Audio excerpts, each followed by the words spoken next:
데려감을 당하고는 휴거를 인가 포로인가. 오늘의 주제는 성경에 데려감을 당한다는 말이 있는데 이것이 휴거를 뜻하는 것인가 포로를 뜻하는 것인가, 그거에 대해서 이제 생각해 보고자 합니다. 오늘은 그 부분, 데려감을 당하고에 대한 문제를 가지고 여러분과 이제 여러분에게 저의 생각과 의견을 이야기를 하고자 합니다. 먼저 기도로 한번 시작해 볼까 합니다. 이번에는 하나님 아버지 감사합니다. 오늘 이렇게 동영상을 올리게 되어 있는데 원래 데려감을 당하고 이 말씀을 하나님 저는 휴거라고 처음부터 생각했는데 인터넷이나 여러 가지를 통해서 볼 때에 아버지 하나님 이것이 이제 휴거가 아니라 포로일 수도 있다라는 이야기를 들었습니다. 알게 되었고, 그래서 이제 살펴보니 그럴 가능성도 있다는 것을 깨닫게 되어서 이것에 대해서 이제 더 구체적으로 이야기를 나누고자 합니다. 또 이렇게 내가 동영상을 촬영하면서 대화를 나누는 동안에 또 깨닫는 시간이 되게 하여 주시옵소서. 아버지 하나님, 예수님께서 재림하셔서 예수님께서 승천하시고 재림하시는 기간까지 성령님께서 이 지구상에 운행하시고 또 아버지의 역사를 이끌어 가시는데 우리가 그 성령님 의지하고 성령님께서 우리에게 그 말씀을 깨닫게 하여 주시옵소서. 주님께서는 진리의 성령이시라고 하셨는데 우리가 진리 가운데 행하게 하시고 또 진리의 사랑을 받게 하여 주시옵소서. 구약에 보면은 네가 율법을 버렸으므로 네가 율법을 등 뒤로 버렸으므로 나도 너를 버려서 제사장이 되지 못하게 하였다 했습니다. 그 율법이 지금의 성경 말씀과 같은데 우리가 성경 말씀을 등한히 하고서 어떻게 진리의 사랑을 받겠습니까? 그러므로 성경의 말씀을 읽고 또 배우는 자들이 진리의 사랑을 받는 것이 아닌가 생각합니다. 왜냐하면 아버지의 말씀이 진리이기 때문입니다. 아버지 하나님, 우리로가 진리를 깨닫게 하여 주시고 진리 가운데 행하게 하여 주옵소서. 이 영상을 보는 사람들도 그러하기를 원합니다. 감사합니다. 하나님, 이 영상을 하는 동안까지 성령 하나님께서 깨닫는 마음을 저에게도 주시고 또 하면서도 깨닫게 하여 주시고 진리가 있게 하여 주셔서 우리가 주님 오실 때 일어나는 그러한 환난과 여건 속에서도 우리가 무사히 주님 만나는데 온전히 주님 앞에 설 수 있도록 성령 하나님 주장하여 주시고 우리를 이끄시고 다듬어 주시고 또 붙들어 주시고 온전케 하여 주옵소서. 사람으로는 할 수 없을 때 아버지 하나님께서는 다 할 수 있다고 하셨으니 성령 하나님 을 의지하게 하여 주옵소서. 감사합니다. 감사하며 예수님의 이름으로 기도했습니다. 이제 기도로 시작했습니다. 이 말씀 데려감을 당하고에 대해서 제가 처음에 읽을 때는 이거는 이제 예수님이 마지막 때의 이야기이기 때문에 휴거에 대한 내용이라고 하는데 또 어느 부분을 보면은 이게 뭐 포로라고 이야기를 해서 이제 살펴보니까 그럴 가능성도 있다는 것을 알았습니다. 이제 그렇지만 저는 이제 어쩌면 두 가지 경우를 한꺼번에 말할 수도 있지만 결국은 무게 중심은 휴거라고 저는 생각하면서 이제 이야기를 펼쳐가도록 하겠습니다. 이 부분이 어디에 나오느냐? 이제 제가 이제 성경 구절을 말씀하기 때문에 성경 구절에 대해서 이제 토대로 제가 이제 저의 생각과 의견 해석하는 것을 이제 이야기하는데 만약에 이 말씀이 성경과 맞는지 안 맞는지는 여러분들이 상고하셔야 됩니다. 저는 무조건적으로 받아들이라는 말씀이 아니라 성경의 어떤 교회, 빌라델비아 교회인가는 뭐 이게 무슨 교회는 이제 말씀이 성경과 같나 안 같나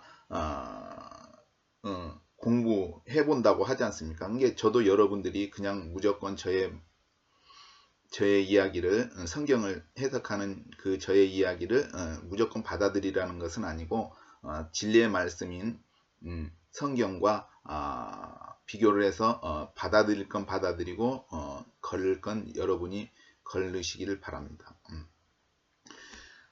그러면 죄송합니다. 그러면 이 데려감이 어디서 나왔느냐? 마태복음 24장에도 나오고 누가복음 17장에도 이제 두 곳에 나오는 겁니다. 그럼 마태복음 24장 40절에서 42절 사이에 읽어보겠습니다. 그때 두 사람이 밭에 있음에 하나는 데려감을 당하고 하나는 버려둠을 당할 것이요 두 여자가 매를 갈고 있음에 하나는 데려감을 당하고 하나는 버려둠을 당할 것이니라. 그러므로 깨어 있으라. 어느 날에 너희 주가 임할는지. 이게 이제 이 부분을 보면은 이제 주님이 임할 때, 이게 주님이 임하는 거에 대해서 이야기를 하고 있지 않습니까? 그렇기 때문에 재림에 관한 부분이라고 생각을 하는데 이제 휴거. 왜냐하면 주님이 임할 때 휴거되는 부분이지 않습니까?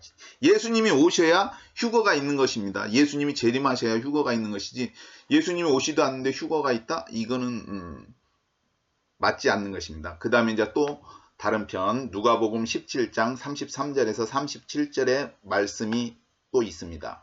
무릇 자기 목숨을 보존하고자 하는 자는 잃을 것이요 잃는 자는 살리리라. 내가 너에게 이르노니 그 밤에 두 남자가 한자리에 누워있으며 하나는 데려감을 당하고 하나는 버려둠을 당할 것이요 두 여자가 함께 매를 갈고 있으며 하나는 데려감을 당하고 하나는 버려둠을 당할 것이니라.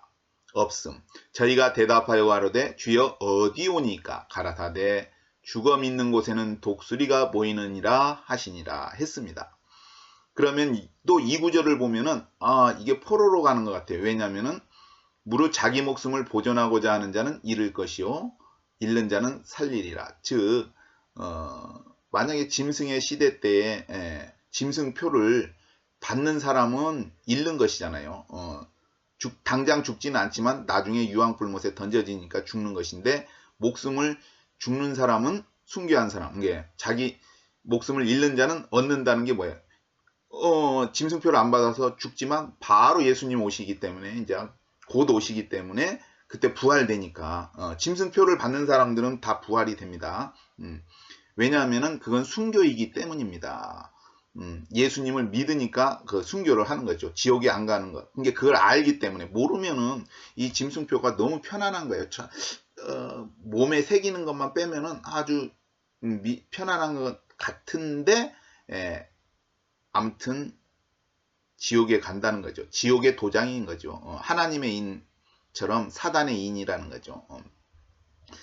근데 이제 왜냐하면 또 이 누가복음에 보면은 이제 그 사람 데려간 사람들이 어디냐 하니까 예수님께서 이제 없음이라는 것이 있기 때문에 이 부분이 어떤 부분인지 몰라요. 약간 이게 마태복음과 누가복음의 순서가 약간 바뀌기 때문에 알 수가 없는데 죽음이 있는 곳에는 독수리. 죽음이 있는 곳이 뭐야?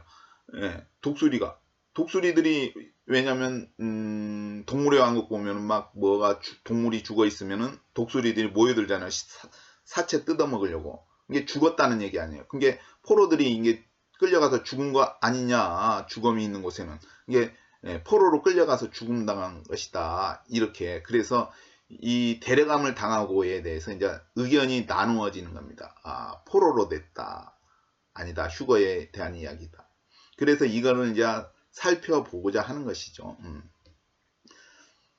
그러면은 이제 이 부분에 대해서 이제 살펴볼 때에 데려감을 당하고 이게 왜 포로에 대한 부분이냐 했을 때에 먼저 중요한 것은 제가 여러분에게 이제 이걸 진행하기 전에 먼저 그것을 알아야 됩니다. 우리가 재림 때에 예수님이 재림하실 때의 부분에 대해서 아는 것은 대개 다니엘서, 스가랴서, 마태복음 그리고 요한계시록입니다. 다른 부분들도 이제 데살로니가 후서 같은 거 그런 거에도 이제 미혹받지 말라 그런 거 이제 예수님의 재림에 대한 부분을 마지막 때를 알려면 그런 부분을 읽어야 됩니다. 근데 이제 여기서 한 가지 짚고 넘어가야 될 거는 여호와의 날을 알아야 됩니다. 그러면 이 구약에서는 여호와의 날이라고 하는데 이 여호와의 날이 무엇이냐? 그것은 하루를 의미한다고 봅니다. 여호와의 날 하루. 그럼 이 하루가 어떻게 연관이 되느냐? 신약에서는 예수님께서 말씀하셨습니다. 누가복음 17장 22절에서 24절 또 제자들에게 이르시되 때가 이르리니 너희가 인자의 날 하루를 보고자 하되 보지 못하리라 했습니다. 이게 예수님을 보지 못한다는 거겠죠. 근데 이 인자의 날일로 바뀌었습니다. 이게 여호와의 날이 인자의 날이라는 거죠. 이게 그러면은 여호와의 날이 인자의 날과 저는 같다고 생각합니다. 근데 이 인자의 날은 무엇이냐? 보면은 마태복음에 예수님께서 이야기하셨을 때 그날 환난 후 즉시 해가 어두워지며 달이 빛을 내자. 그래서 그 부분 그날은 어떤 기간이 아니라 하루를 지칭한 것이죠. 그날 환난 후 그날에 환난이 일어나는데 이게 일곱째 대접은 환난인데 이게 7년이 환난인데 그 3년 6개월 후반기가 진노의 대접을 받는 것이잖아요. 그죠? 이게 그 의미가 뭐냐면 예수님께서 겟세만에서 기도하실 때 포도주 잔 있지 않습니까? 아버지여 이 잔을 내게서 지나가게 하여 주옵소서. 그러나 나의 원대로 마옵시고 아버지의 원대로 되기를 원합니다. 예수님이 그 잔을 마셨잖아요. 그 피 흘리시는 의미잖아요. 피잔. 근데 이게 죄를 말하는 거야. 죄가 넘치니까. 근데 이 의미가 뭐냐? 일곱 대접 재앙을 말하는 거예요. 일곱 대접 재앙이 그 예수님이 마셨던 포도주 잔을 의미하는 것이죠. 그런데 이제 무엇이냐? 그날 환난 후. 근데 이거는 그 일곱 대접 재앙, 게 진노의 날은 3년 6개월인데 여기서 그날 환난을 말하는 것은 하루를 지칭하는 것이죠. 그날 환난 후에. 이게 그날의 하루에 어떤 환난이 일어나는데 그 후에 즉시 이제 해가 어두워지며 달이 비치면 별들이 하늘에 걷는 그때 인자 징조. 그때 또 오는 거예요. 이게 같은 날인지 아니면 다음 날인지 같은 날에 이게 일어나는 거예요. 그래서 그날 환난 후에서 그 날은 아까 주의 날 또는 구약에는 여호와의 날이라고 저는 그렇게 해석하는 겁니다. 이게 여호와의 날 하루가 인자의 날 하루이고 그것이 그날 환난 후 그날이 되는 것이죠. 여호와의 날에 환난이 있는 것이죠. 이게 주님의 날에 환난이 있는 것이죠. 이게 여호와의 날 하루를 보고자 해야 보지 못. 진노의 그날에 너희가 여호와의 날을 왜 사모하느냐? 이건 뭐냐면 그날에 구원이 있어요. 근데 구원이 있는 것뿐만 아니라 그날에 진노가 있기 때문에 여호와의 날을 사모하느냐? 그런 말이 있습니다. 그게 왜냐하면 이게 심판과 구원이 동시에 있는 날이기 때문입니다. 그래서 구약의 여호와의 날과 신약의 인자의 날 그거는 같은 날이다. 그리고 계시록의 그날 이제 마태복음의 그날 환난 후에 그날이다. 이게 그날에 뭔가 일이 일어난다. 환난이 일어나는 것이다 이 말이죠. 근데 그날 환난 후에 이제 일이 일어나는데 이제 이것이 어떤 일이냐는 것이죠. 근데 이제 그래서 그걸 의미를 생각해야 됩니다. 이제 이게 같은 맥락이죠. 그날 저는 이제 그걸 그런 같은 날로 해석하면서 이제 시작을 합니다. 이게 처음부터 틀릴 수가 있어요. 이제 아닌 수도 있는데 저는 그렇게 해석하면서 이제 이 내용을 전개를 해가는 겁니다. 그래서 내가 항상 이야기하지만 그냥 무조건 받아들이지 말고 성경과 만나. 그래서 진리의 말씀이잖아요. 성경이 아버지의 말씀은 진리입니다. 그런 걸 알아야 진리로 자유케 된다는 거 아닙니까? 이 막 9월 23일에 막 뭐 휴거가 있다니까 막 사람들이 막 두렵고 뭐 혼란하고 막 그러는데 그게 아니라 그런 말씀이 있으면 이게 가짜다, 미혹이다라는 걸 아니까 절대 흔들리지가 않잖아요. 이게 그런 걸 모르면, 진리의 성경의 말씀을 모르면은 바람에 밀려 흔들리는 바닷물결 또는 바람에 흔들리는 갈대, 막 왜냐하면은 모르니까 진짜 그럴까 하면서 막, 그쵸? 그러니까 말씀이 있어야 된단 말이에요. 말씀이. 예, 말씀. 이게 이제 자, 예수님이 이제 먼저 이제 여호와라고 했지만 그 여호와가 누구냐? 예수님을 말하는 거예요. 여호와의 날. 근데 예수님이 인자의 날이잖아요. 인자가 누구예요? 예수님이에요. 이게 여호와가 누구냐? 예수님이에요. 이게 예수님이 태어나기 전에는 여호와로 이제 활동하셨지만, 예수님이 여호와로 활동하셨지만 그분이 뭐냐? 선지자적인 역할이에요. 선지자. 선지자의 역할. 구약의 선지자를.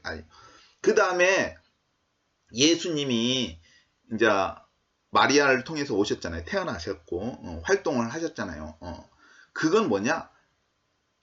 제사장의 의미로서 활동을 하신 거예요. 큰 대제사장이 우리에게 있다. 그러므로 우리가 하나님의 보좌 앞에 담대히 나가는 거예요. 예수님 그 보혈의 피를 힘입어서 큰 대제사장, 예수님이 대제사장으로 오시는 겁니다. 그죠? 그러면은 그래서 인자의 날도 그 여호와의 날이나 같은 의미다. 그리고 예수님이 재림하실 때는 뭐냐? 전쟁이잖아요. 일단은 사탄과의 전쟁. 데려가려는데 이게 전쟁이니까 전쟁에는 왕이 필요한 거예요. 왕을 세운 거잖아요. 이스라엘 백성도 원래는 사사들이 것이 했는데 왕을 세운 거잖아요. 왜냐하면 다른 나라들은 전쟁할 때 왕이 있으니까 우리도 왕을 세워달라. 이게 전쟁을 위해서. 그래서 빨간색, 피의 의미도 있는데 빨간색이 왕의 의미가 있는 거예요. 이게 예수님이 재림하실 때는 왕으로 오시는 거예요. 그래서 시편에 내가 내 왕을 거룩한 산 시온에 세웠다 하시리로다. 내가 내 왕을 거룩한 산 시온에 세웠다. 성부께서 성자 예수님을 어디에 세웠다? 시온에 세웠다. 내 왕이라는 얘기잖아요. 왕을 세웠다. 그 시온이 어디? 감람산. 예수님이 내려올 때 어디로 내려와요? 감람산에 내려오잖아요. 그러면 스가랴서에 막 갈라진다는 거 했잖아요. 아셀까지. 그러니까 이스라엘이 경상남북도 정도 되는데 아무튼 아셀까지 쭉 갈라지는 거예요. 예수님이 그때 오면은 마지막 때 전지구적인 지진 그때니까. 그리고 한쪽에는 또 밑으로도 갈라지고, 그래서 한쪽으로는 서해로 흐르고 감남산에서 계속 이거는 뭐 비 오면은 나오고 흐르고 비 안 오면 안 나오는 그런 물이 아니라 계속 사시사철 계속 흐르는 물이에요. 그러면 어디로 흐르느냐? 지중해로 흐르고, 또 어디로 흐르냐? 밑으로는 사해 쪽으로 흘러 들어가는 거예요. 그죠? 이게 거기에 감람산에 예수님이 오시는 거예요. 그러니까 그때의 예수님 뭐냐? 왕으로 오시는 거예요. 재림의 예수님은 왕이라는 거예요. 그래서 선지자, 구약의 선지자로 예수님, 제사장. 보라, 세상 죄를 지고 가는 하나님의 어린 양. 그래서 십자가에서 제사의 의미로 어린 양, 인류의 죄를 다 용서해 그래서 사람들이 생각할 때 우리의 죄는 다 용서받았어요. 이미 하나님께서 용서를 해줬어. 십자가에서 예수님께서 피를 흘리셨다는 것은 하나님이 인류의 죄를 용서했습니다. 이건 완결된 거예요. 근데 조건이 있는 거야. 예수님을, 십자가에 달리신 예수님을 나의 주님, 나의 구세주, 죄가 없지만 나의 죄를 위해서 달리시고 피 흘려주시고, 그분을 나는 나의 주님으로, 나의 하나님으로, 나의 구세주로 모셔드립니다. 주님을 믿습니다. 주님과 함께 살기를 원합니다. 주님 인도해 주십시오. 그런 것, 그러한 믿음을 볼 때 이 의가 하나님을 의롭게 여기십니다. 그 의가 하나님이 의롭다, 이게 구약에서는 율법의 의라는 게 있어요. 행위로. 그래서 율법이라는 게 행위에 나타내잖아요. 이걸로 그 하나님께 의롭다 하고 여겨질 자가 하나도 없는 거예요. 왜냐하면 죄만 깨닫게 되는 거야. 지킬 수가 없거든요. 근데 예수님께서 그 율법을 이루어 줬어요. 완성을 하신 거야. 율법을 폐한 게 아니라 율법은 있는데 그걸 이루어졌어요. 그렇기 때문에 이 의가 너무나 쉽게 얻을 수 있는 거야. 우리가 막 피 흘리는 것도 아니고 그 믿음으로 난 의잖아요. 행위에서 난 의가 아니라는 얘기지. 율법 구약처럼 뭘 지켜야 된다는 게 아니라 예수님을 믿음으로 이 의를 얻는 거예요. 하나님께서 예수님을 믿는 그 사람, 예수님을 믿는 그것, 그 믿음을 기쁘게 보시고 야, 너 의롭다 하고 칭의라고 하잖아요. 그렇죠. 그 의를 얻는 거야. 그 그러면 하나님께서 이제 그 사람에게 이제 성령을 부어주시는 거예요. 성령은. 하나님이 성령을 부어줄 때 우리가 세례를 받으면은, 물론은 세례를 받을 때 내가 의지대로 받는데 성령은 내가 받고 싶다고 해서 받는 게 아니라, 물론 요구를 해야죠. 구하는 자에게 성령을 주시잖아요. 근데 그 성령을 하나님이 주시는 거야. 근데 성령을 부어놓고 하나님이, 아이씨, 잘못 주었네. 아, 이제 안 줘야 되는데, 이제. 이렇지 않는다고, 후회하심이 없다고 했어요. 후회하심. 성령을 받은 자는 구원 받은 자예요, 이미. 이게 우리가 자꾸 죄를 거시하는데 이미 우리의 죄는 예수 믿는 자들은 용서받은 거야. 예, 용서받은 겁니다. 죄는 이미 용서가 된 거예요. 그것은 이제 조건이. 근데 그 예수님을 거부한 사람들은 그 죄가 용서가 안 되는 거예요. 유예되는 거지. 머물러 있는 거야. 그죠? 그래서 예수님이 재림할 때는 죄와 상관없이 예수님을 바라는 사람, 예수님을 소망하는 사람, 그런 사람들에게 나타나는 거예요. 그게 구원이 되는 거예요. 그런 사람들, 죄와 상관, 아니 죄를 따지면은 구원받을 사람이 누가 있어요? 없지. 근데 예수님께서 다 용서해 줬잖아. 그러니까 예수님을 소망하는 사람, 구원받은 사람, 예수님을 간절히 원하는 사람들에게 이제 구원이 되는 거예요. 죄와 상관없이. 죄 때문에, 죄를 걸고 하나님이 넘어지지 않는다면. 그래서 하나님이 얘기하잖아요. 야, 오라. 너희 죄가 주홍 같을지도 양털같이. 그거 있잖아요. 서로 변론하자. 이게 뭐야? 죄를 용서해 줬는데 안 용서해 준 것 같아. 아, 이게 뭐, 그것이 너무 죄가 뭐. 아니야. 그래서 그러니까 하나님, 아니야. 너희 죄 용서해 줬어. 막 양털, 주홍같이 붉을 줄 양털같이 됐잖아. 양털같이 깨끗해졌어. 너 이제 그런 얘기를 하는 거예요. 이미 용서된 거야. 여러분들은 용서받은 사람들입니다. 다. 예수님을 알면 다 용서받은 거야. 내가 입술로 고백하고 예수님을 주인으로 모셔드렸을 때 다 용서되는 거예요. 안 되는 게 없어요. 용서받은 거야. 근데 그 조건이 있다고 했잖아요. 그쵸? 믿는 사람들. 그래서 어떤 사람들은 이렇게 얘기해. 아이, 값싼구원, 값싼구원이다. 뭐, 그러면서 업신여기는 것도 있잖아요. 또 목사님도 그렇고. 근데 그게 아니지. 우리는 값싼 거야. 돈 없이, 값 없이 포도주와 젖을 사라. 구원은 이게 값 없이 얻는 거야. 뭐 행위로 되는 게 아니기 때문에. 이게 너무 쉬우니까 사람들이 아닌 것 같아. 그래서 뭔가를 추가를 하는 거야. 자꾸 행위를 선한 걸 뭐 11조를 내야 될까? 뭐 사람들을 구제를 시켜야 될까? 뭐 그런 게 막 한단 말이에요. 근데 그게 아니라는 거예요. 하나님 편에서는 엄청난 대가를 치른 거예요. 시편에도 그게 구절이 있어. 하나님께서 이게 우리를 위한 것은 우리가 값을 치를 수 없어. 우리가 갚을 수가 없는 거야. 그래서 성경에도 말하잖아요. 사랑의 빛 외에는 아무런 빛도 지지 말자. 사랑의 빛. 그러니까 이 사랑의 빛이 뭐야? 예수님께서 십자가에서 흘린 그 피값. 그 빛을 누구나 다 거시는 거야. 그 빛 외에는 지지 마. 우리가 이게 부채를 내는 게 기독교인으로서는 합리적이지 않잖아요. 왜냐하면 기독교인은 꾸어줄지언정 꾸지 않는다고 하잖아요. 머리가 될지언정 꼬리가 되지 않는다. 근데 부채를 지면은 성경적으로 받지 않아. 근데 어쩔 수 없이 질 수밖에 없는 부채가 뭐야? 예수님의 구원의 그 은혜의 빚을 우리가 지고 있는 거야. 예수 믿는 사람. 근데 그걸 우리가 갚을 수 있어요? 못 갚아. 너무나 그 구원이 크기 때문에 우리가 갚을 수 없어. 그러니까 어마어마하게 비싼 거야. 인간이 갚을 수 없는 그 빚을 지었는데, 근데 하나님 편에서는 그런 걸 지불하신 거야. 근데 우리는 거저 얻는 거지. 공짜로. 포도주와 젖을 사라. 돈 없이, 값 없이. 우리가 돈 내고 사는 거 아니야. 11조 낸다고 해서 또 돈 뭐 어디 기부한다고 해서 구원을 사는 것이 아니거든. 그죠? 값싼 구원이야. 그것도 맞아. 어마어마한 어마어마한 값의 구원이야. 비싼 구원이야. 아주 비싼. 갚을 수 없는 구원이야. 그것도 맞는 말이에요. 이게 보는 입장에서 다르지만 값싸다고 무시해서도 안 되는 거예요. 무슨 얘기인지 이해하셨죠? 값싼 구원. 우리는 값싸게 받았어.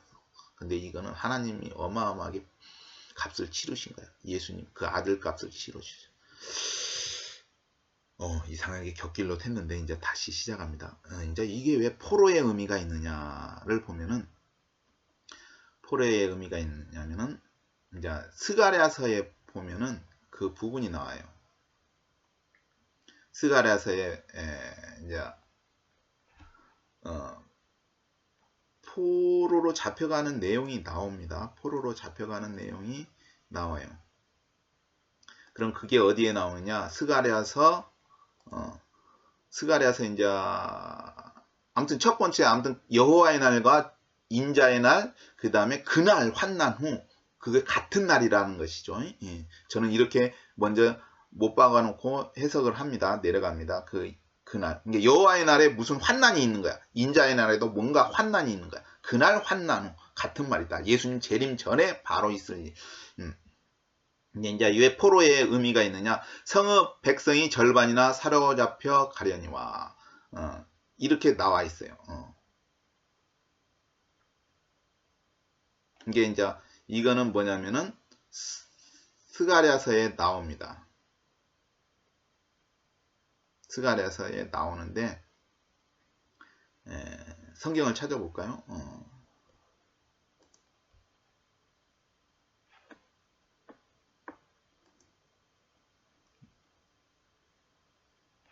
자, 저는 이제 성경을 볼 때 홀리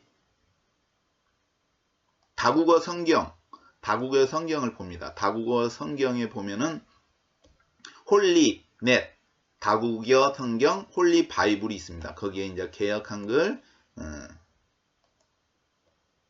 이제 찾아보면 이제 스가랴서에 보면은 나옵니다. 스가랴서 몇 장이냐?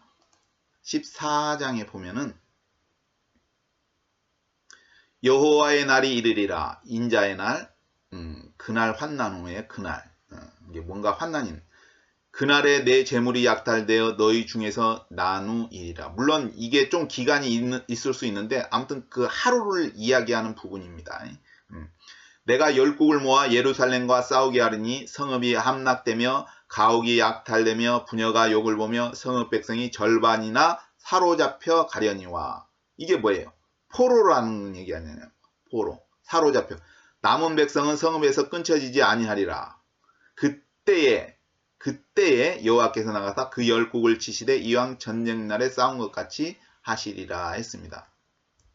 이게 성읍 백성이 절반이나 사로잡혀. 그래서 이건 데려감이 포로다. 포로를 의미한다라고 이야기를 해요. 그런 생각이 이제 저는 들어요. 그런 말에서. 그러면은 이제 여기서 살펴볼 것이 무엇이냐? 데려감을 당한다. 데려감을 당한다 했을 때에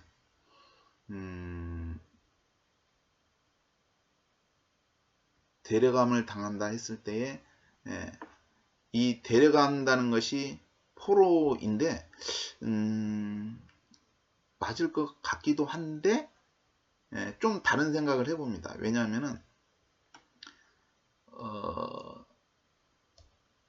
근데 뭔가 예수님이 죽음이 모인 곳에는 독수리들이 모일지니라. 이게 데려간 포로를 이야기했는데 예수님이 독수리들이 모일지니라. 죽음이. 그러니까 이 포로들이 죽는 것이 아닌가 생각을 해보는데 저는 이것이 다른 의미라고 생각해요. 이게 포로가 되는데 여기 죽음이 모인 곳에는 다른 의미가 아닐까 생각해요. 그걸 어떻게 해석하냐면은 자, 이스라엘에 전쟁이 일어났는데 이스라엘 이제 예수님 재림 전에 이제 왜냐면은 다 전 세계가 다 세계 정부에 포함돼 가지고 우상을 섬기지만 이스라엘은 끝까지 저항하는 거예요. 그러니까 적그리스도가 아이 얘네들을 봐라. 나한테 경배를 안 하네. 순종을 안 하네. 예? 짐승표를 안 받네. 그러면 이제 자기 군대들, 이게 세계 군대죠. 세계 정부 군대, 열방의 군대를 이스라엘을 이제 굴복시키려고 투입을 하는 거야.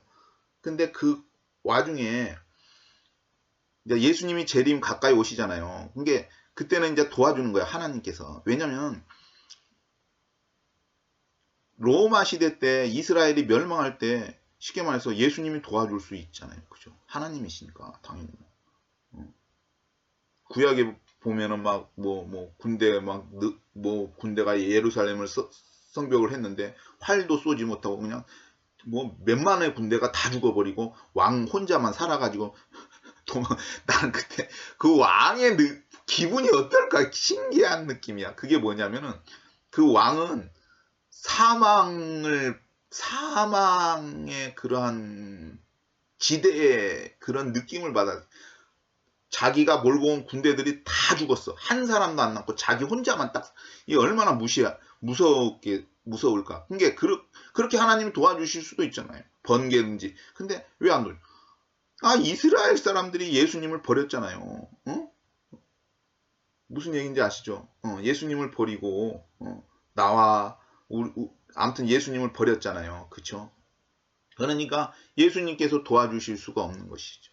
뭔 얘기인지 아시죠? 그때는 이스라엘 백성들이 예수님을 저버렸으니까 그 하나님을 버렸는데 그 하나님이 도와주실 수가 없잖아요. 그죠? 근데 마지막 때 재림 때는 아니란 말이죠. 이게 하나님이 이제 분노하시면서 이제 예루살렘을 친 백성들을 그 열방의 군대를 이제 멸하려고 이제 나서시는데 봐봐요. 그러면 그 죽음이 있잖아요. 죽음. 아까 죽음이 포로들의 죽음이냐 아니라고 생각하거든요. 보면은 이제 예루살렘을 친 백성들이 받을 그 죄가 있어요. 보면은 스가랴서 14장 12절에서 13절을 보면은 예루살렘을 친 모든 백성에게 여호와께서 내리실 재앙이 이러하니 곧 섰을 때 그 살이 썩으며 그 눈이 구멍 속에서 썩으며 그 혀가 입 속에서 썩을 것이요 그날에 여호와께서 그들로 크게 요란케 하시리니 피차 손으로 붙잡으며 피차 손을 들어 칠 것이며 했습니다. 그러면 이게 뭐냐면은 그 죽음이라는 것이 그 포로들의 죽음이 아니라 이스라엘을 친 그 열방, 포로들을 데려간 사람들인지는 모르겠지만 그 열방의 군대들의 죽음이라고 저는 생각을 합니다. 그 포로들의 죽음이 아니라 예수님 죽음이 모인 것에는 독수리들이 모일지니라. 그쵸? 죽음이 모인 것에는 독수리들이 모일지니라. 그래서 그 죽음이 그 열방을 친 군대. 이게 정상적인 상황은 죽음은 아니잖아요. 아무리 전쟁 살이 썩으며 눈이 구멍 속에서 썩으며 혀가 입 속에서 썩을 것이요. 이게 그날에 여호와께서 이제 치시잖아요. 그날의 전쟁의 날 같이, 그쵸. 그 하나님께서 그 군대들을 치니까 이렇게 되는 거예요. 그게 뭐냐? 그 죽음이라고 나는 생각해요. 아까 죽음이 모인 것은 독수리물. 이게 포로로 잡혀간 사람들의 죽음이 아니라 열방의 군대의 죽음이 아니냐. 저는 그렇게 이제 해석을 하는 거예요. 그러면 그때는 어떻게 됐냐? 예수님이 내려오시는데, 근데 보면은 예수님께서 그랬잖아요. 인자의 날 하루를 보고자 하되 보지 못한다. 그럼 이게 어떤 뭡니까? 이게 예수님이 재림 때에는 어떻게 하냐? 이때는 예수님이 이게 눈으로 보잖아요. 그날 환난 후 즉시 해가 어두워지며 달이 빛을 내지 않으면 별들이 하늘에서 쏟아지며 하늘의 권능들이 흔들려. 그때 인자의 징조가 보이고 모든 민족이 통곡하며 인자가 하늘 구름을 타고 오는 것을 보리라 했잖아요. 그러니까 이거는 뭐예요? 보리라 하는 건 뭐야?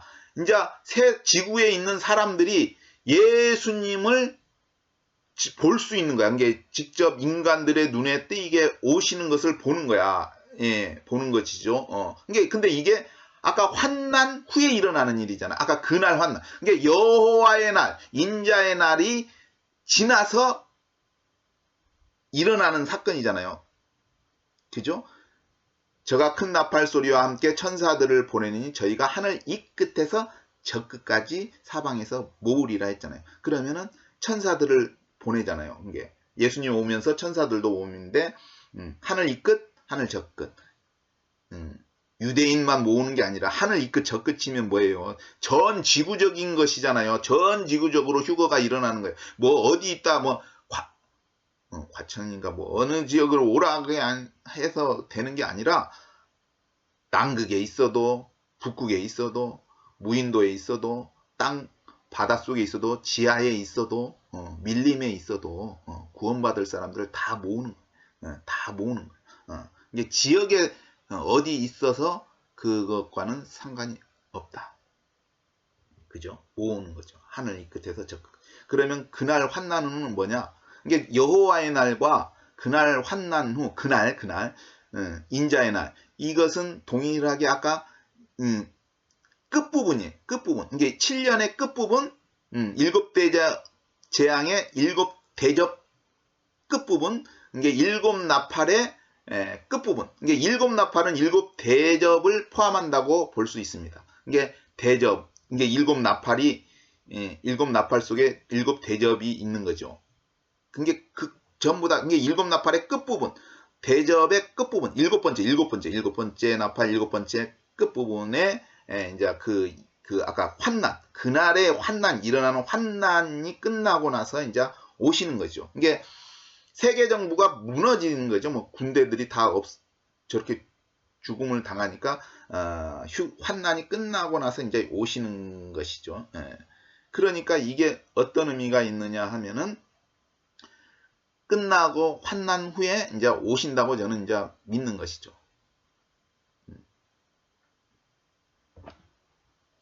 그래서 그러면은 어떻게 됐냐? 그때 근데 왜 예수님이 그 인자의 날 하루를 보고자도 보지 못한 이게 그날에 그날에 어떤 일이 일어났느냐? 이게 이제 열방의 군대를 멸할 때 이게 뭐냐면은 우레, 번개. 이게 번개하고 우레는 같이 가잖아요. 그렇죠? 이게 예수님이 오실 때 아까 그 마태복음인가 말씀하셨잖아요. 번개가 이 편에서 나서 저편까지 번쩍임 같이 인자도 그러하리라. 이게 예수님이 임하시는 것이 번개의 비유를 하셨잖아요. 이게 세상에서 이게 우리가 예수님을 볼 때 사막에 있다, 광야에 있다, 나가지 말라, 골방에 있다, 믿지 말라. 골방에 있어도 믿으면 안 된다. 인자가 임할 때는 번개같이 임한다. 이게 인간이 알 수 있어요? 예수님을 볼 수 있어? 못 보는 거야. 그때 번개같이 임하니까.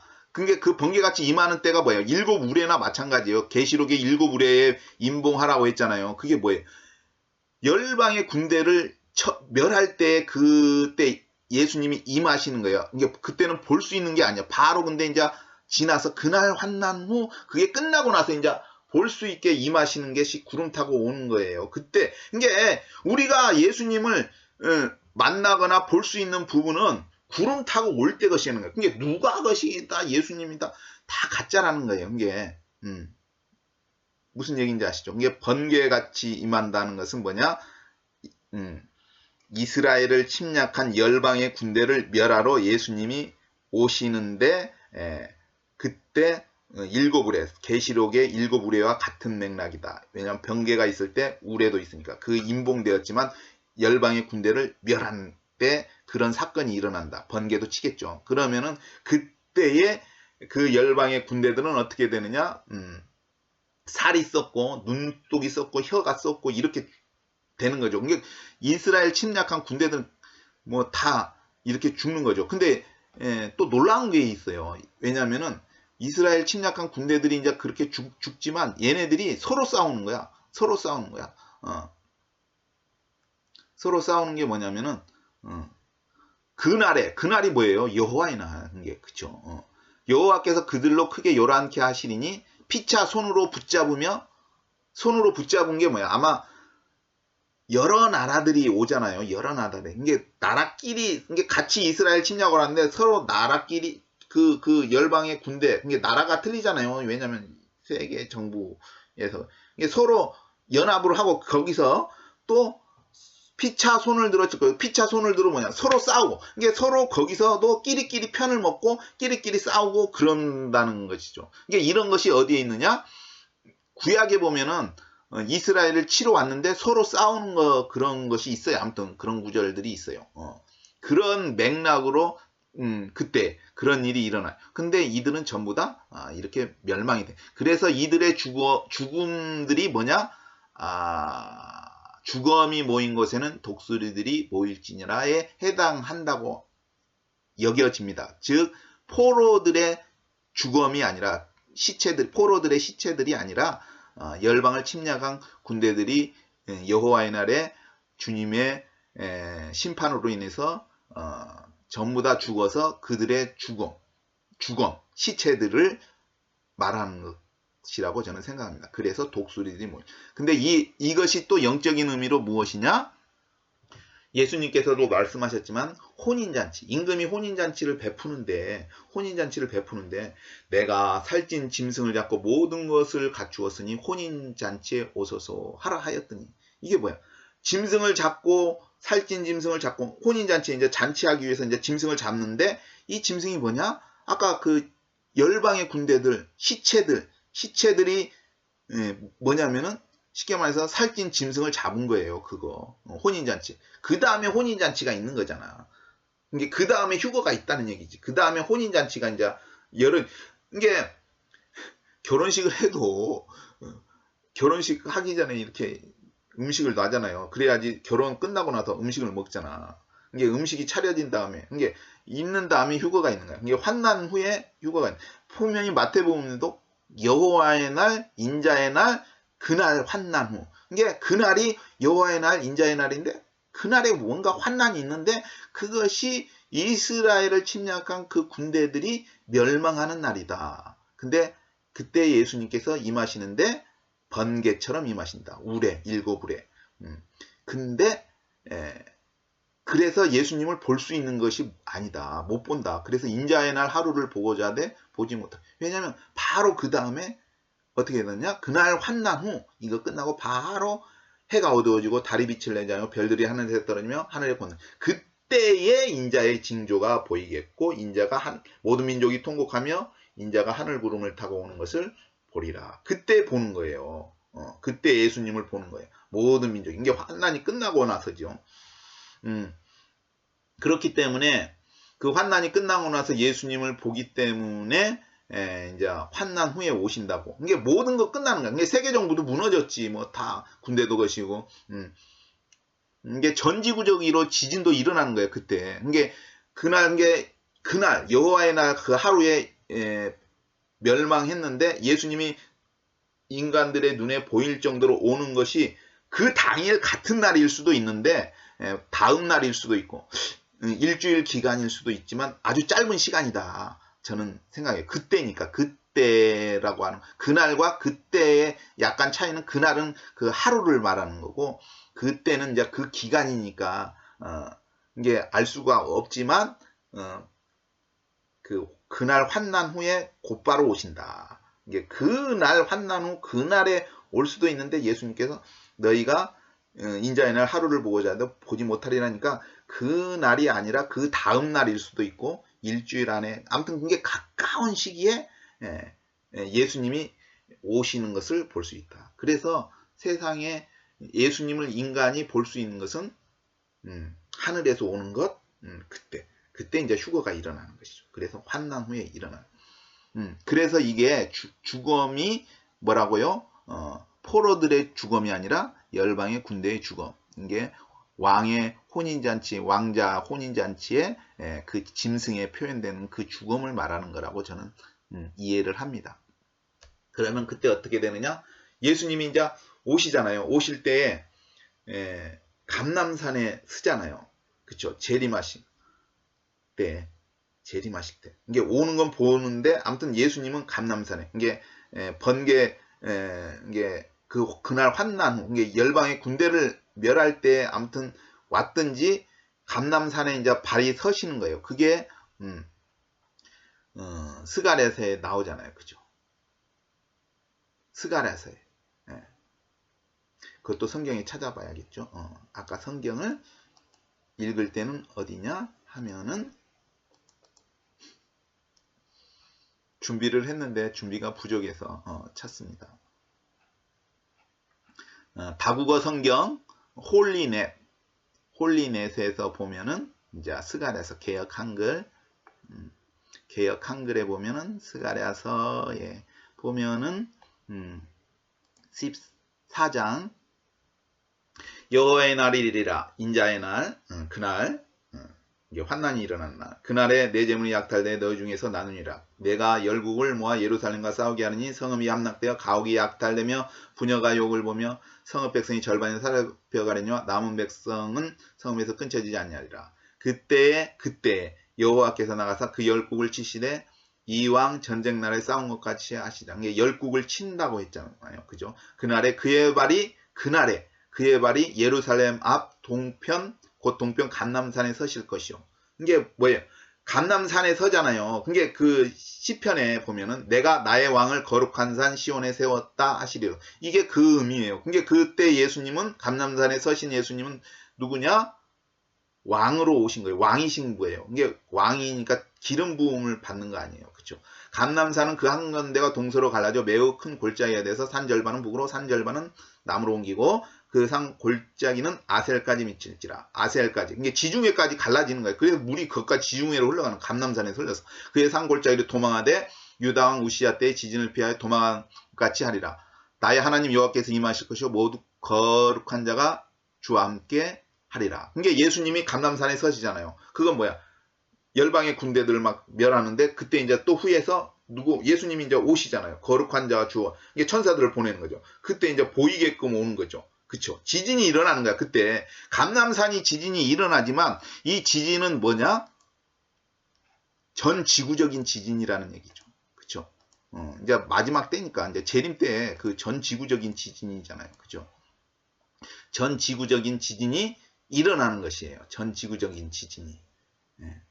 그래서 전 지구 감람산도 이렇게 갈라지는데 아셀까지 미치고 저쪽까지 해가지고 뭐 서해로 흐르는데 그때 뭔 일이 일어나냐? 전 지구적인 지진. 이게 계시록에는 이걸 어떻게 표현했냐? 큰 성 바벨론이 세 갈래로 갈라지고 지진이 일어나니까 그 다음에 어떻게 해? 바벨론 바닷속으로 가라앉는다고 이제 저는 확신을 해요. 왜냐하면 천사가 맷돌을 들어 바다에 던졌는데 바벨론이 와갔다. 이게 뭐야? 지진이 일어나니까 이건 가라앉아 버리는 거예요. 바닷속으로 그냥. 어떤 지진으로 인해서 쓰나미도 오지만 이건 쓰나미로 오면은 금방 물러가잖아요. 그럼 땅은 그대로 보이는데 그게 아니라 이건 가라앉아 버린다는 거죠. 바벨론, 네옴시티는. 근데 이때에 어떻게 되냐? 감람산도 갈라지지만 어떻게 돼요? 전 지구적인 지진이 일어나. 그래서 계시록의 표현이 뭐냐? 사람이 있어 옴으로부터 이런 것을 본 적이 없다. 이게 사람이 누구야? 아담부터 지금까지 이렇게 큰 지진이 없었다는 얘기예요. 그러면서 산악이 간데 없다. 산악이 간데 없다는 거예요. 산악이 간데 없다는 게 뭐예요? 이게 그냥 일반 산이 아니라 산맥 같은 거 아니에요? 그게 안 보인다. 쓰나미로 해가지고 왔으면 물이 물러가잖아요. 그럼 그래도 산악이 남아야 하는데 산악이 간데 없다. 그럼 어떻게 해요? 바닷속으로 가라앉았다는 얘기죠. 이게 네옴시티 그쪽 산맥이 가라앉지 않는가. 그럼 이 지구가 전지구적인 지진이기 때문에 어떻게 돼요? 쓰나미의 영향도. 이게 내가 생각할 때 이 쓰나미가 보통 쓰나미. 그래서 이 쓰나미가 밀려오는데 이게 노아의 홍수가 바닷물로 거시하는 게 아니라 덮인 게 아니라 이 땅속에서 흐르는 물로 이렇게 덮치는 거잖아요. 그게 그래서 이게 물이 오는데 이게 어마어마한 거예요. 그래서 흙도 같이 막 쓸리는 거야. 그래서 암석이라고 해야 하나? 뭐라 할까? 돌 사이에 막 그 생물체 형상이 있는 거. 화석. 그래서 화석이 생기는 거예요. 왜냐하면 일반적으로 상태에서는 화석이 생기기가 어려워. 다 짐승들이 잡아먹고 곰팡이균, 미생물, 개미들이 다 먹어서 없어지는데 화석이 그렇게 생길 수가. 왜냐하면 눌린 거야, 눌린 거. 그 공기 없이 그냥 그게 그 물로 해서. 그러면은 전지구적인 지진이 일어나면 이게 쓰나미가 그냥 일반적인 쓰나미가 아니잖아요. 그러면 그 물이 막 몰려오면은 어떻게 돼? 그 홍수, 노아 때 그 홍수 밀려오는 것과 같은 그 모습이야. 그래서 노아의 때와 같다는 얘기예요. 그래서 이런 지진이 일어나니까 뭐야? 산악도 간데 없어져 버리는 거야. 그러면 이런 것이 어떻게 되냐? 또 스가랴 14장 10절에 보면 온 땅이 아라바같이 되되 게바에서 예루살렘 남편 림몬까지 미칠 것이며 예루살렘이 높이 들려 그 본처에 있으리니 베냐민 문에서부터 천문자리와 성모퉁이 문까지 또 하나날 망대에서부터 왕의 포도주 짜는 곳까지라. 그러니까 이게 뭐냐면은 이 부분이 저는 지진의 영향으로 인한 그 부분을 표현한 것 같은 게 예루살렘이 높이 들려. 예루살렘이 융기가 된다든지 아니면 다른 지역이 침강이 좀 낮아진다든지 그렇게 되는 것이 아닌가 생각이 들어요. 무슨 얘기인지 이해하셨죠? 그러면 이렇게 지진으로 인해서 어떻게 돼요? 막 먼지들도 일어날 거 아니에요. 그쵸? 해가 가리는 게 그런 부분일 수도 있지만 아닐 수도 있고 운석에 의해서 가려지는 것일 수도 있고. 그럼 그 먼지들이 막 일어나잖아요. 그쵸? 그러면 어때? 그때 이제 막 사람들이 어떻게 해요? 그 지진 갈라진 거 그쪽으로 들어가는 거죠. 뭔 얘기인지 아시죠? 이게 포로들도 거기 들어가는지 모르겠는데 그쪽으로 숨어야 돼. 피해야 돼. 하나님의 진노에서 잠깐 지나가도록. 그죠? 모세가 여호와의 영광을 볼 때 살짝 덥잖아요. 그죠? 왜냐면 그걸 보면은 다 죽잖아요. 번개같이 것이니까. 아무튼 빛이니까. 그쵸? 그래서 모세는 살잖아요. 그 뒤만 보잖아요. 그죠? 이게 사람들이. 그러니까 열방의 군대는 다 죽어도 거시한 포로들도 살지 않을까. 그래서 그런 영광을 피해서 갈라진 데로 들어가자. 그래서 스가랴서에서 13장인가는 또 이렇게 말하고 있잖아요. 그쵸? 죄와 더러움을 13장에 어떻게 말하고 있어요? 어떻게 말하고 있어요? 13장. 그날에 죄와 더러움을 씻는 셈이 다윗의 족속과 예루살렘 거민을 위하여 열리리라. 그날에 죄와 더러움을 씻는 셈이 다윗의 족속과 예루살렘 거민을 위하여 열리리라. 그죠? 이렇게 말하고 있잖아요. 그게 무슨 말이냐? 이제 피해야 되잖아. 먼지도 일어나고 막 거시는데 거기에 물이 흐르잖아요. 예수님이 했을 때 갈라지니까 그쪽으로 피하는 거잖아. 그러면 씻어지는 거예요. 성경의 구약에도 정결례라는 게 있잖아요. 정결례. 흐르는 물에 씻어야 되는 것도 있잖아요. 뭐냐면은 어떤 것은 물이 고여 있으면은 그거 뭔가 오염된 게 묻으면은 그 물도 안 돼. 근데 흐르는 물은 괜찮아. 씻어. 부정한 것을 씻어도 이게 씻는 것, 어떤 제사적인 의미가 있잖아요. 그쵸? 이게 이 제사적인 의미가 뭐냐? 하나님께서 예수님 재림까지 이게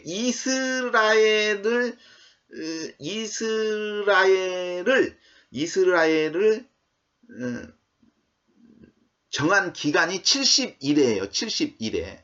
무슨 얘기인지 아시죠? 이스라엘을 위한 그쵸? 이스라엘을 그게 다니엘서에 나오잖아요. 70일에로 정하였다. 다니엘서 찾아보겠습니다. 다니엘서에 보면 70일에로 이스라엘을 정했어요. 이스라엘을. 그래서 제가 마지막 때를 알려면 다니엘서, 스가랴서, 요엘서 그런 거, 뭐 데살로니가 후서, 뭐 마태복음, 요한계시록 그런 걸 알아야 된다고 좀 봐야 된다고 얘기했지 않습니까? 그죠? 다니엘서 9장에 보면은 이제 나오잖아요. 이스라엘에 정한 기간이 70일에로 정했어요. 이게 다니엘서 9장에 보면은 9장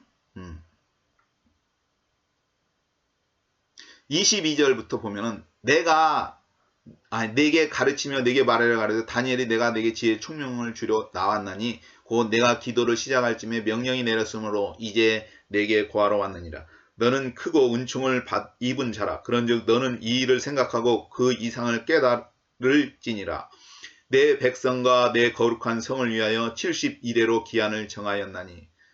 내 백성, 이게 이스라엘 백성과 내 거룩한 성, 예루살렘을 위하여 70일에, 아까 항상 이야기하지만 70일에는 날짜가 아니라 년으로 계산해야 하는 게 70일이니까 1회가 7일이잖아요. 이게 1회니까 70 곱하기 7은 77에 49, 491이 아니라 이건 하루가 1년으로 계산을 해야 돼. 근데 이게 연속적으로 490년이 계속 이어지는 게 아니라 어떻게 되느냐? 7년, 하루 한 일회가 따로 있어요. 62회가 지날 것이요. 한 일회를 따로 거시하는 게 그게 세계정부라는 거예요. 허물이 마치며 죄가 끝나며, 죄가 끝난다는 게 뭐예요? 어떤 의미로 제사가 끝나는 거예요. 제사를 지내면. 이게 71회를 크게 보면은 역사적인 기간이지만 72회가 기간이지만 이게 제사, 성막에서 성전에서 드리는 제사의 의미로 볼 수도 있어요. 그게 끝난다고 볼 수 있는 거예요. 영속되며 영원한 의가 드러나며 예수님을 말하는 거예요. 영원한 의, 십자가의 의가 드러나며 왜? 예수님의 십자가가 그 의라는 거예요. 우리가 얻을 수 없는 그를 예수님께서 믿음의 의, 영원한 의, 이거는 영원한 의예요. 예수님의 의는 영원한 의. 그거 무너뜨릴 수가 없어. 절대적인 것. 드러나면 이상과 예언이야. 또 지극히 거룩한 자가 기름 부음을 받아. 지극히 거룩한 자가 기름 부음을 받은 게 뭐야? 영원한 의가 어디에? 십자가, 갈보리산 십자가에서 그 십자가에 영원한 의가 드러났죠. 거룩한 자가 기름 부음을 받는 게 뭐예요? 다시 재림하는 그 예수님을 말하는 기름 부음. 아까 왕으로 왔다고 했잖아요. 내가 내 왕을 거룩한 산 시온에 세웠다 시편에. 그게 기름 부은 게 왜? 선지자한테 기름 붓고 제사장한테 기름 붓고 왕한테 기름 부었잖아요. 그게 예수님도 그 거룩한 산 시온에 그러면 재림한 예수님 감람산에 섰을 때 그분이 왕이라는 거예요. 그 이제 갈라지고. 그래서 그러므로 너는 깨달아 알지. 예루살렘을 중건하는 영이 날 때부터 기름 부음을 받은 자 곧 왕이 일어날 때까지 7일회와 62일회가 지날 것이요. 그때 곤란한 동안에 성이 중건되어 거리와 해자가 이를 것이다. 62일회 후에 기름을 받은 자가 끊어질 것이며 장차 하나님이 백성이 와서 그 성읍과 성소를 파느냐 그의 종만은 홍수의 옥물들 같으며 또 끝까지 전쟁이 형폐할 것이니라. 그가 장차 많은 사람들로 한 일회 동안 언약을 굳게 해. 이게 그 7년 예수님 재림 전에 있을 7년 세계정부라고 이제 생각을 하는 거죠. 그가 그 일의 절반에 제사와 예물을 금지. 이게 제사와 예물을 금지할 것이 무엇이냐? 성전이 있다는 거예요. 제사와 예물이 드려지는. 아니 예수님이 거시하면서 제사와 예물은 아니잖아. 예배로 바뀐 거야. 이게 제사가 예배로 바뀌었어. 예수님으로 인해서. 왜냐하면 완전하게 드려졌기 때문에. 근데 이걸 왜 이스라엘 백성들은 지금 있는 사람들은 그걸 안 믿어. 이게 구약에 그거를 그대로 다시 회복하려고 그래. 그래서 성전을 짓고 그러려고 한단 말이에요. 그래서 막 준비하고 그래서 근데 그것을 적그리스도가 이용을 하는 거예요. 성전에 앉아 자기를 하나님이라 보인다. 먼저 배도하는 일이 있고 멸망에 가증한 것이 성전에 앉아서 하나님 모든 것 위에 뛰어난 그 하나님을 거시하면서 지가 하나님이라고 하는 거예요. 성전에 앉아 하니까 성전이 있다는 거예요. 그렇게 해서 이제 성전이 세워질 것을 우리가 믿는 거죠. 그렇게. 그래서 미운 물건이 날개를 설 것이면 이거는 뭐예요? 666표 우상을 만들잖아요. 우상에게 정배하게 하고 이 미운 물건이 날개를 의지하면 이게 날개를 의지한다는 게 이게 그룹을 갖다가 우상으로 만든 거 아닌가? 이 우상으로 말하게 하고 짐승의 표 계시록에 나오잖아요. 그럼 이거 인공지능이잖아요. 지금도 휴머노이드가 있는데 더 정교하게 만들겠죠. 이미 정한 종말까지 진노가 황폐하는 자에게 쏟아지게 하였느라. 황폐하는. 그게 얘는 끝까지 이제 예수님 오면 끝까지 망하는 거예요. 그게 뭐냐? 그게 일곱 대접 재앙이 뭐예요? 일곱 대접 재앙이 얘가 그게 끝까지 망하는 거야. 이게 바로왕 애굽왕이 안 놔주잖아요. 이스라엘 백성을 출애굽해야 되는데 그게 끝까지 가시니까 이게 신하들이 뭐라고 그래요? 아이고 바로왕이시여 애굽이 망한 줄을 모르시나이까 보내십시오. 근데도 안 보내가지고 나중에 이제 장자까지 죽잖아. 근데 이건 장자가 죽는 거는 행한 대로야. 옛날에 그 바로왕들이 뭐예요? 이스라엘 남자애는 다 던져서 죽이는 거 아니에요. 여자는 살려두고. 이스라엘 애들을 다 죽이잖아. 그래서 그 중에 살아남은 게 모세잖아요. 모세. 물에서 건짐을 받았다. 이게 하나님이 그걸 기억하시고 애굽의 장자들이 다 죽잖아. 뭔 얘기인지 아시죠? 근데 똑같이 그 이스라엘도 죽어야 되는데 이스라엘은 문설주 피, 그거 어린 양 피, 그걸 발라가지고 살잖아요. 그래서 그 장자들, 이스라엘 장자들은 죽어야 되는데 하나님의 피로 인해서 문설주 안 죽었으니까 그게 누구? 하나님 것이라는 거예요. 그게 장자가 하나님. 근데 그것을 어떻게 하느냐? 이스라엘 장자 대신에 레인으로 교체를 한 거지. 이제 바꾼 거지. 컨버터. 교환을 한 거지. 그래서 이 레인들이 하나님을 섬기는 거예요. 그렇게 되는 거죠. 그래서 지진이 막 일어나잖아. 그게 예루살렘이 높이 들려. 그게 뭐야? 이게 지진으로 인해서 융기되고 다른 데가 낮아지든지 아니면 막 그렇게 되는 거예요. 그래서 예수님이 나는 이 말을 그렇게 해석을 하는 거예요.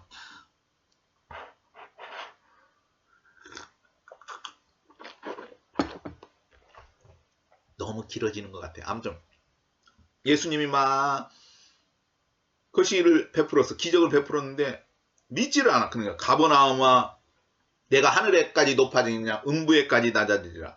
이런 말을 했을 때 이게 하나님이 책망하신 거잖아요. 그러면 가버나움이라는 지역은 어떻게 되냐? 예수님 재림하면 아까 지진 전지구적으로 지진이 일어나요. 감람산도 거시기가 갈라. 가버나움 어떻게 되냐? 음부에까지 낮아지네. 가버나움은 침강될 것 같아. 먼저 이제 지대가 그냥 낮아져 버리는 게 아니라. 그게 그걸 염두에 두고 예수님께서 말씀하신 것이 아닐까 하는 생각을 해요. 이게 지진과 연관시켜서. 그렇죠. 그래서 저는 그래서 이 시체가 포로의 그런 의미가 아니라 혼인잔치에 살찐 짐승 잡는 군대들의 그 시체가 아니냐 그렇게 생각을 해봅니다.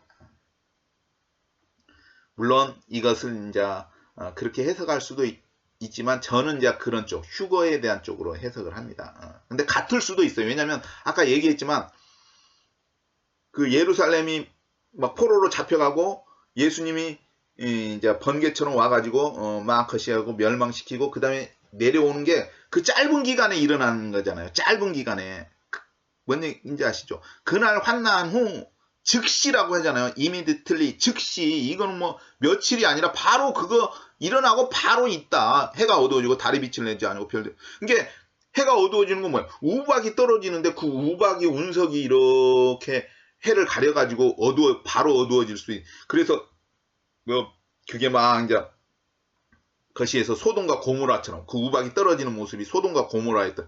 이게 지진으로 쓰나미는 노아용수, 우박 떨어진 것은 소돔과 고모라. 그래서 어떻게 되느냐?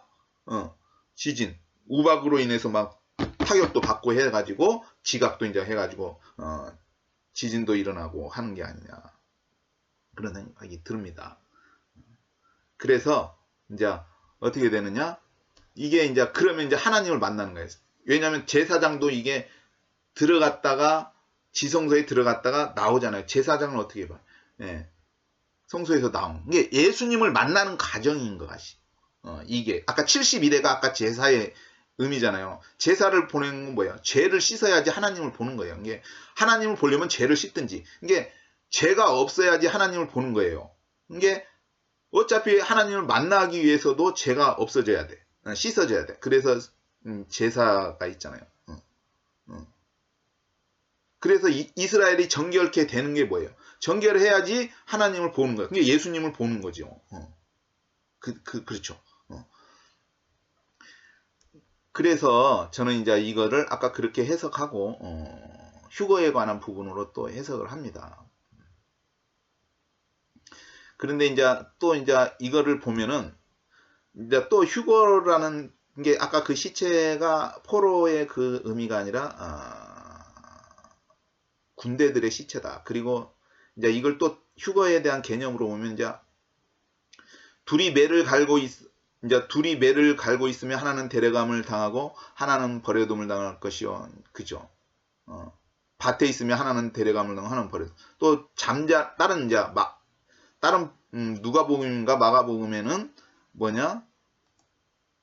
누가복음에는 딱 밤에 남자가 자리에 누워 있으면 하나는 데려가면 하나는 버려둠을 당하고. 그잖아요. 이게 하나는 데려가고 하나는 버려. 근데 우리가 이게 포로라면 상식적으로 하나는 남겨두고 하나는 데려간다? 이게 말이 아니라 다 데려가지 않나요? 우리가 6.25 영화 보면 포로 다 데려가지. 포로 한 사람은 데려가고 하나는 남겨둔다? 뭐 짐승표를 받아서 남겨두고 안 받아서 그런 건 아닌 것 같고 이해가 안 되잖아요. 왜냐하면 포로를 하면은 다 데려가야 되는데 왜 하나는 남겨주냐 이 말이지. 응. 무슨 얘기인지 아시죠? 밭에 있으면 다 데려가야지. 포로면은 맷돌을 갈아도 두 여자가 맷돌을 갈아도 다 데려가야지. 두 사람이 다 자고 있어도 다 데려가는 게 포로 아닐까? 포로라면은 그게 좀 의문이 들어요. 그래서 이거는 휴거에 대한 거 아니냐. 그리고 또 부분에서는 이제 안 나와 이제 마가복음만 보면 모르는데 누가복음에는 두 사람이 밭에 있는 건 낮 시간대잖아요. 그죠? 두 여자가 매를 갈고 있는 것도 낮 시간대인데 누가복음에는 밤 시간이 나와요. 내가 너에게 이르니 그 밤에 두 남자가 한 자리에 누워 있으면 하나는 데려감을 당하고 하나는 버려두면. 이건 밤이잖아요. 그죠? 밤이잖아요. 그러면 이걸 생각해 볼 때 예수님께서 오실 때 휴거 때 보면은 하늘 천사들을 보냈는데 하늘 이 끝에서 하늘 저 끝까지. 그럼 이게 이스라엘 사람들만이냐? 그게 아니라 하늘 이 끝에서 하늘 저 끝까지는 우리가 이렇게 지구가 있으면 거기에 대기권이 있잖아요. 그럼 대기권 끝에서 이쪽 대기권 끝이란 말이에요. 예, 그죠? 그러면 이건 전지구적으로 일어나는 거잖아요. 휴거 사건은 전지구적인 거예요. 어느 특정한 지역이 아니라 이스라엘 사람만 휴거되는 거 아니라 전지구적으로 일어나는 거잖아요. 그죠? 하늘 이 끝에서 저 끝까지. 그러면 생각을 해보세요. 하늘 이 끝은 우리는 모르지만 낮이면은 다른 쪽은 밤이잖아요. 그죠? 무슨 얘기인지 이해하셨죠? 이쪽이 밤이면은 반대편은 낮이잖아요. 그래서 이게 한쪽에 왜 데려가는데 한쪽은 낮인데 한쪽은 밤에 데려간다고 했냐. 그러니까 이게 휴거에 관한 의미다. 라고 저는 생각을 해요. 왜냐하면 전지구적이니까 이게 저쪽 지구 반대편에 밤인 사람도 데려가고 이쪽에 낮인 사람도 데려간다는 의미로 저는 해석을 해요. 그래서 이렇게 이 부분을 이게 저는 이제 휴거에 대한 내용이다. 데려감을 당하고는 휴거에 대한 내용이다라고 저는 생각을 해요. 그래서 아무튼 근데 이제 그게 그 포로로 잡혀가는 것과 휴거가 되는 것이 같은 날일 수도 있고 아까 얘기했잖아요. 여호와의 날, 주의 날과 환난 날, 인자의 날이 같은데 환난 날, 여호와의 날, 인자의 날에 뭔가 환난이 일어나는데 이 환난이 열방의 군대를 멸하는 것이다. 이스라엘 침략한. 그러면서 곧바로 예수님이 오시는데 이게 하늘 이 끝에서 저 끝까지 모은다. 라는 것이죠. 그때 지진도 일어나고 운석도 떨어지고 계시록에 사람이 있어옴부터 없던 지진이다. 산악도 간대없고 우박도 한중수나 한다. 이게 지진과 우박이 같이 떨어지잖아요. 하늘의 권능들이 흔들리라는 게 전지구적인 지진. 이게 지진과 우박이 같이 떨어지니까 뭐예요? 예수님 그 다음에 오는데 이제 노아의 홍수 때 소돔과 고모라의 때 우박, 소돔과 고모라의 때 그런 잖아요. 그죠? 이게 환난 끝에 오는 거예요. 끝부분에 오는 거예요. 그 다음에 이제 지진이 일어나니까 갈라지고 이 갈라지는 물이 뭐예요? 예수님의 옆구리에서 물과 피가 흘렀잖아요. 그 의미예요. 그것을 상징하는 거예요. 그게 어떤 의미냐? 예수님이 감람산에 섰다는 것은 바로 예수님의 그 십자가에서 흘리신 보혈의 피, 그 갈라지잖아요. 그죠? 이게 일곱 대접 재앙이 예수님이 십자가 거시기 전에 그 포도주 잔, 이 잔을 내게 해서 예수님 받기 싫잖아요. 십자가에 달리기가 예수님은 싫잖아요. 근데 아버지의 뜻을 따랐잖아요. 그쵸? 그게 포도주 잔이 일곱 대접 재앙이잖아요. 진노의 대접. 그러니까 예수님이 마신 것도 이 진노의 포도주 잔을 마신 거잖아요. 십자가에 그래서 피 흘리잖아요. 그 피가 뭐예요? 바로 지성소에서 나온 대제사장이 백성에게 피를 뿌리잖아요. 그죠? 그럼 백성들은 그 피를 거시하니까 뭐 죄가 사해진 거예요. 깨끗해진 거예요. 백성들이 죄가 사해진 거야. 이게 70일의 그 끝나는 것이 제사의 그 기간적인 것이지만 그거 끝나는 거예요. 그러니까 하나님을 보는 거죠. 예수님을 보는 거죠. 그리고 그건 뭐냐? 예수님의 그 피의 의미, 십자가에서 흘린 피 있잖아요.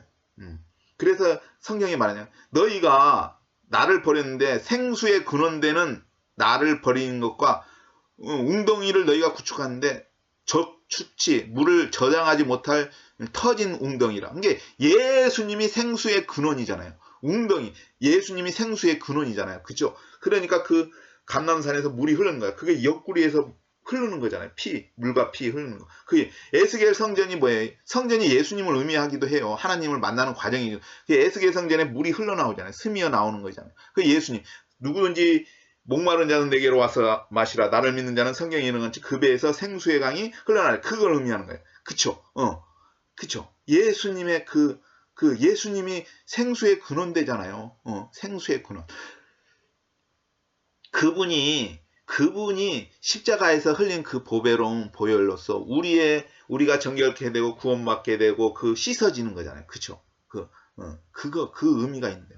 그래서 생명체들이, 이스라엘 광야가 이제 푸릇푸릇하게 되는 거야. 이게 그 구약이 얘기하잖아요. 시랑과 무엇도 타조도 나를 존경할 것은. 왜? 물이 있으니까 생명체, 나무들 자라니까 이제 동물들 오니까 동물들로 하나님을 고맙죠. 하나님께서 그렇게 하셨으니까. 그렇죠. 예수님만이 우리에게 생명을 주실 수 있는 분이에요. 이게 생명, 생수의 근원, 누구든지 목마르건 내가 나를 믿는 자는 성경에 이른 같이 그 배에서 생수의 강이 바로 그 예수님께로 가야 돼. 그 예수님이 어디에 있느냐?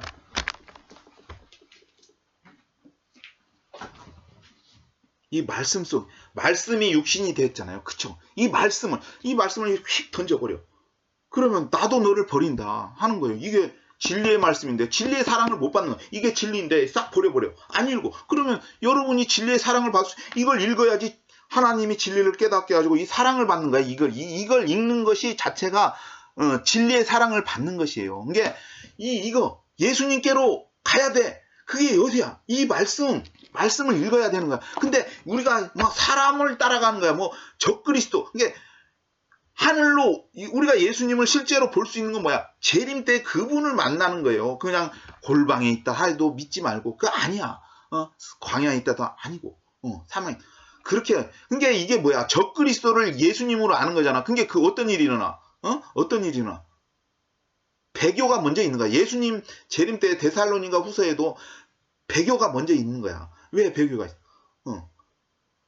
이 성경 말씀을 모르니까 적그리스도를 예수님으로 믿는 거야. 그게 실제 예수님을 떠나서 적그리스도를 예수님으로 믿으니까 배교가 일어나고 또 짐승표를 받으니까 목숨이 두려워서 예수님을 믿는다고 하지만 안 믿는 거야.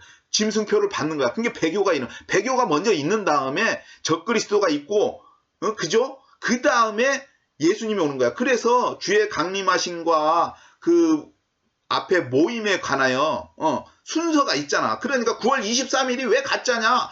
아니 배교도 없고 이게 아까 짐승의 표 적그리스도 없잖아. 적그리스도는 어떻게 알아?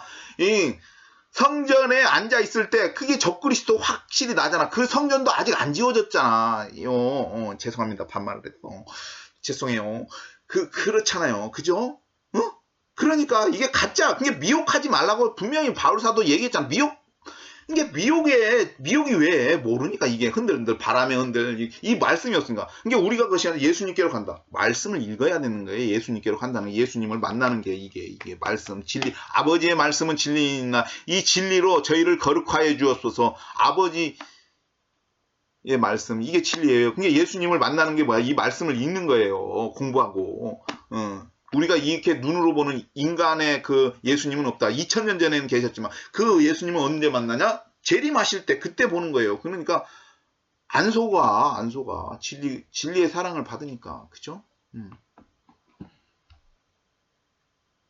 너무 길었어. 1시간이나 지났어. 이거를 다 들을 사람이 있는지 모르겠지만 그래도 아무튼 이제 다 얘기했어요. 그렇죠. 70일에. 이게 그 환난 후에 온다. 이게 사람들이 아이고야 그러면 누가 살아남냐 표를 다 봤는데 그러니까 성경도 얘기하잖아요. 창세 이후로 어린 양의 생명록책에 등록되지 못한 자들은 전부 다 우상에게 경배한다. 이게 생존해서 휴거되는 사람은 내가 볼 때는 없을 것 같아. 별로. 그러니까 그런 게 안 믿겨지니까 살아서 이게 빛의 자녀는 별로 없어. 이게 아니. 그래서 환난 전에 휴거를 주장하는데 아니야. 환난 후에. 예수님도 환난 후에. 내가 이 성경을 보면서 내가 모르는 부분도 있어요. 뭐 두 사람이서 선지자 두 사람이서 생기가 거기에 올라간다. 그런 건 내가 잘 모르는데 이게 내가 틀릴 수도 있지만 아무튼 여러분도 이 성경 말씀 붙잡고 이 성경 말씀이 진짜인지 아닌지 내가 말하는 것도 그렇게 판단을 하셔야 돼. 예. 지식이 없어 망한다잖아. 예수님이 가까이 오는데 너무 흔들리는 것은 이 말씀이 없기 때문에 흔들리는 것이. 기도로 시작했으니까 기도로 그냥 마치겠습니다. 아버지 하나님, 오늘 데려감을 당하고에 대해서 이야기를 나누었는데 이야기 속에서 너무 시간이 벌써 1시간이 넘었습니다. 아버지, 이 긴 시간 동안 이 동영상을 보는 사람들에게 진리의 사랑이 함께하여 주시옵소서. 이 데려감을 당하고에 대해서 휴거라고 생각했는데 포로라는 부분도 있어서 이제 살펴보았는데 물론 같은 부분일 수도 있는데 두 개가 동시에 같은 말일 수도 있다고 저는 생각됩니다. 그러나 저는 이제 휴거 쪽에 데려감을 당한 것이 포로라고 저는 완전히 배제하지는 않지만 그러나 휴거 쪽에 무게중심을 두었습니다. 아버지 하나님 감사합니다. 이 진리의 말씀이 우리에게 깨닫게 하여 주시고 또 더 올바로 더 진리가 로 인해서 우리가 예수님 오는 때 재림할 때까지 우리가 미혹당하지 않고 이 진리의 말씀 붙잡고 아버지 살아가게 하여 주옵소서. 하나님의 말씀이 꿀보다 달게 하여 주시고 이게 새롭게 공부할 때마다 새롭게 깨달아지는 그 기쁨을 또 누리게 하여 주시니 감사합니다. 아버지 하나님 감사하며 예수님의 이름으로 기도드렸습니다. 아멘.